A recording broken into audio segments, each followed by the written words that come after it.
We must also realize that the problems of racial injustice and economic injustice cannot be solved without a radical redistribution of political and economic power.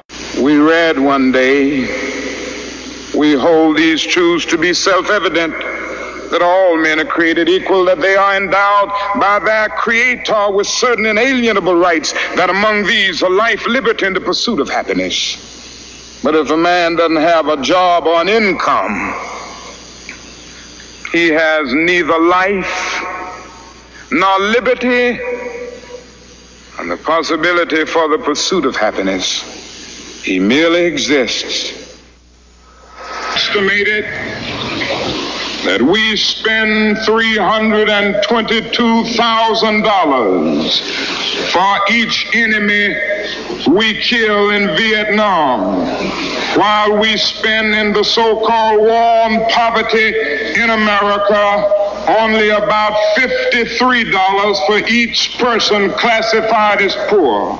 The promises of the Great Society have been shot down on the battlefield of Vietnam, making the poor, white and Negro, bear the heaviest burdens both at the front and at home. The other thing I want you to understand is this, that it didn't cost the nation one penny to integrate lunch counters. It didn't cost the nation one penny to guarantee the right to vote. But now we are dealing with issues that cannot be solved without the nation spending billions of dollars and undergoing a radical redistribution of economic power. Yeah.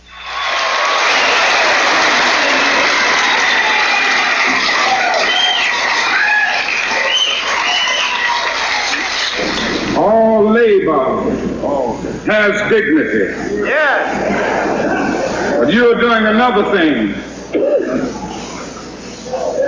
You are reminding not only Memphis, but you are reminding the nation that it is a crime for people to live in this rich nation and receive starvation wages. America's opportunity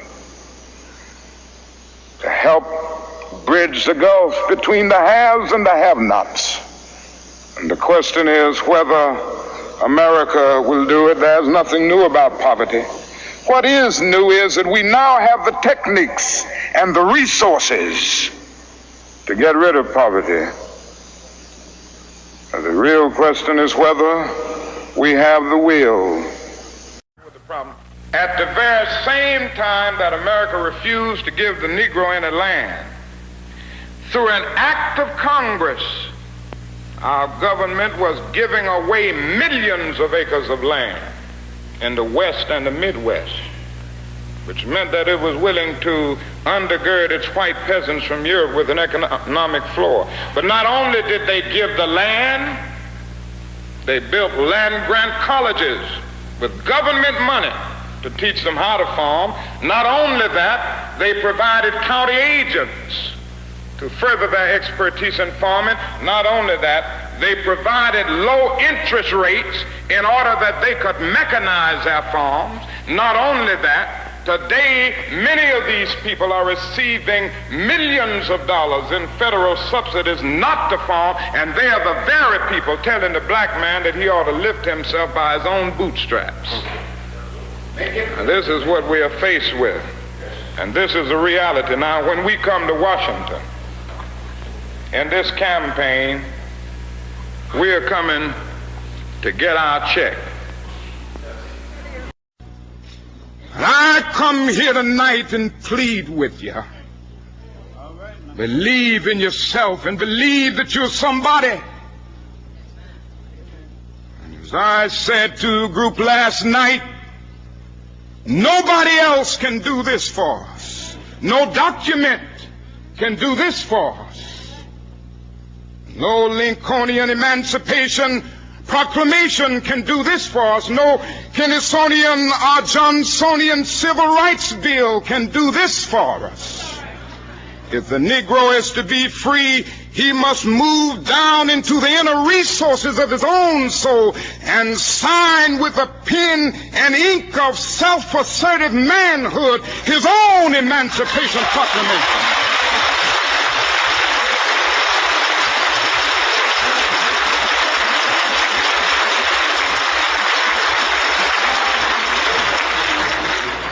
Don't let anybody take your manhood.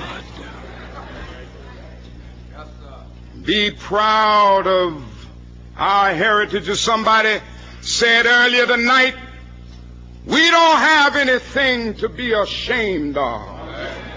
Somebody told a lie one day. They couched it in language. They made everything black, ugly, and evil. Look in your dictionary and see the synonyms of the word black.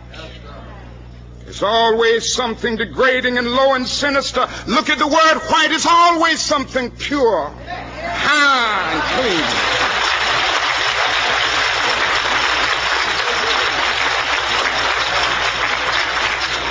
But I want to get the language right tonight.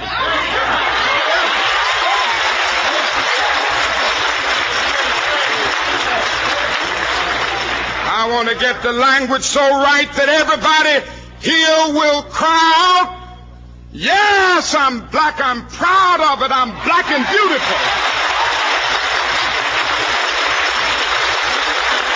What is the relationship between this and the reality of the Negro masses?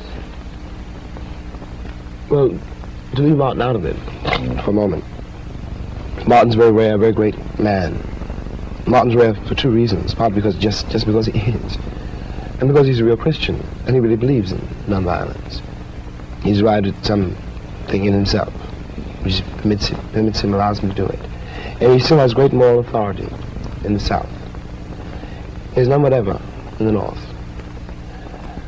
Poor Martin has gone through God knows what kind of hell to awaken the American conscience. But Martin has reached the end of his rope. There's some things Martin can't do. Martin's only one man. Martin can't solve the nation's central problem by himself.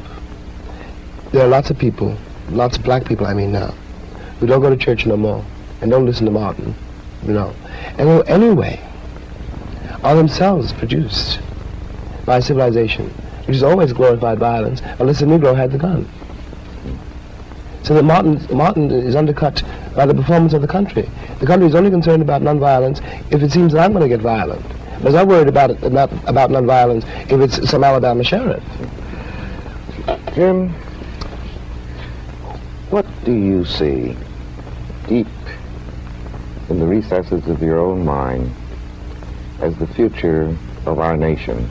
And I ask that question in that way because I think that the future of the Negro and the future of the nation are linked. They're indissoluble. Yeah. Now, what do you see? Are you essentially optimistic or pessimistic? And I really don't want to put words in your mouth because what I really want to find out is what you really believe. Well, I'm both glad and sorry you asked me that question. I'll do my best to answer it.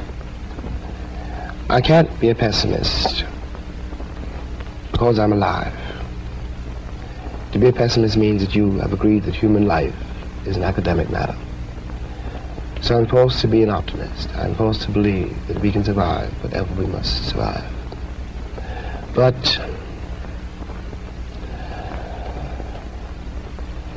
the Negro in this country, the future of the Negro in this country is precisely as bright or as dark as the future of the country. It is entirely up to the American people and our representatives. It is entirely up to the American people whether or not they're going to face and deal with and embrace this stranger whom they maligned so long. What white people have to do is try to find out in their own hearts why it was necessary to have a nigger in the first place. Because I'm not a nigger. I'm a man. But if you think I'm a nigger, it means you need it. The question you got to ask yourself, the white population of this country's got to ask itself, North and South, because it's one country, and for a Negro, there's no difference in the North and the South. There's just a difference in the way they castrate you. But the fact of the castration is the American fact. If I'm not the nigger here, and you invented him, you the white people invented him, then you got to find out why. Well, And the future of the country depends on that, whether or not it's able to ask that question. as a Negro and as an American, I can only hope that America has the strength and the capacity The moral strength.